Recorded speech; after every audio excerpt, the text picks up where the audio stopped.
Dear students, आज मैं आपको फ्रैक्शंस में कौन सा फ्रैक्शन छोटा है कौन सा बड़ा है ये हम आपको बहुत आसान तरीके से बताने जा रहे हैं। जैसे ये फ्रैक्शन दिया गया है 7/9 और 6/9 में कौन सा फ्रैक्शन ग्रेटर है कौन सा स्मॉलर है ये हम आपको बताएंगे। सबसे पहले आप ये जानिए कि ये ग्रेटर देन का सिंबल है, ये स्मॉलर देन का सिंबल है, ये इक्वल टू का सिंबल है। तो जब भी आपको ये बताना हो कि कौन सा फ्रैक्शन ग्रेटर है कौन सा स्मॉलर है तो इस सिंबल को आप यूज कीजिएगा। दोनों सिंबल एक तरह से लगते हैं लेकिन दोनों की साइड चेंज है, इसलिए आपको कंफ्यूजन हो सकता है कि हम कौन सा सिंबल लगाएं, ये लगाएं कि ये लगाएं। एक जैसे लगते हैं केवल साइड चेंज है उसकी। तो हमेशा इस बात का ध्यान रखिएगा कि जो फ्रैक्शन छोटा होगा स्मॉलर होगा उसकी तरफ मुंह बंद का सिंबल लगाएंगे चाहे वो किसी भी साइड में क्यों ना हो।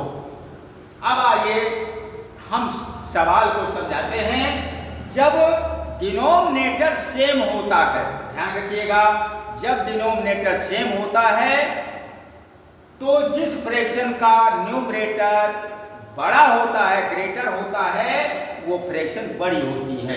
डिनोमिनेटर सेम होने पर जिस फ्रैक्शन का न्यूमरेटर अंश बड़ा होता है वो फ्रैक्शन बड़ी होती है ग्रेटर होती है। अब इसमें 7 is greater than 6 so 7/9 is greater fraction. अब नेक्स्ट फ्रैक्शन के बारे में आप जानिए कौन सा सिंबल लगाएंगे। अब ये इसका बिल्कुल अपोजिट है, इसमें डिनोमिनेटर सेम था इसमें न्यूमरेटर सेम है। जब न्यूमरेटर सेम होता है तो जिस फ्रैक्शन का डिनोमिनेटर लेस होता है कम होता है स्मॉलर होता है वो फ्रैक्शन बड़ी मानी जाती है। अभी हम आपको इसमें इस फिगर में इन दोनों के बारे में बताएंगे कि ये दोनों ये फ्रैक्शन कैसे जो है स्मॉलर हो गया और ये फ्रैक्शन कैसे ग्रेटर हो गया और ये फ्रैक्शन कैसे स्मॉलर हो गया, ये हम आपको इस फिगर में बताएंगे। नेक्स्ट है 2/5 1/2 में ग्रेटर स्मॉलर बताना है।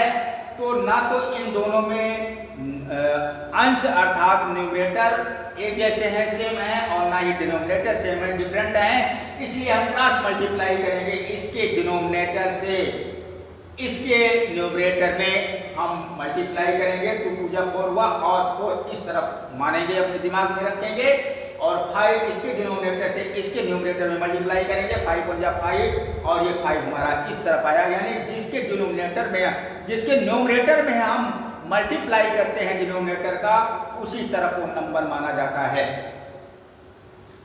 तो 2 2 जा 4 5 1 जा 5 इधर हुआ, हम 4 इधर माने और हमारा 4 इधर आया 5 इधर आया 4 इज स्मॉलर देन 5 तो वो सेम सिंबल भी इधर को ही लगाएंगे।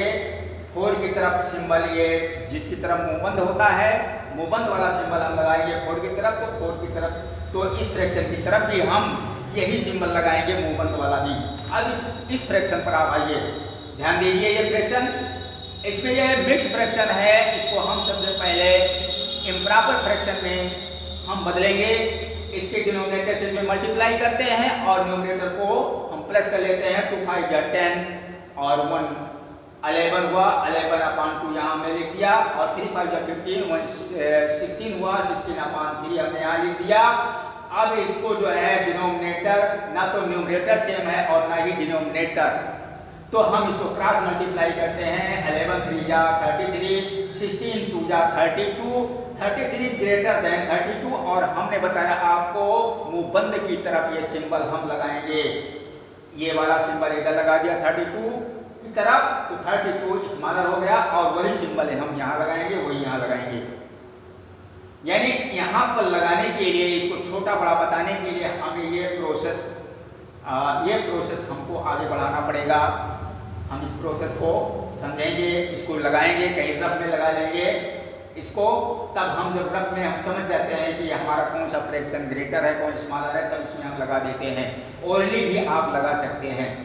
अब आप इसको समझिए, हमने ये जो फिगर बनाया है ये हमने दो चॉकलेट लिया है और चॉकलेट दोनों ये बिल्कुल सेम है। चॉकलेट देखिए यहाँ 9 इसका डिनोमिनेटर दोनों के 9 है। तो जितना भी फ्रैक्शन का मतलब होगा, जितना भी डिनोमिनेटर होता है उतने किसी भी चीज़ के एनीथिंग के पार्ट किए जाते हैं और जितना न्यूमरेटर होता है उतना पार्ट उसको मिलता है या किसी को दे दिया जाता है।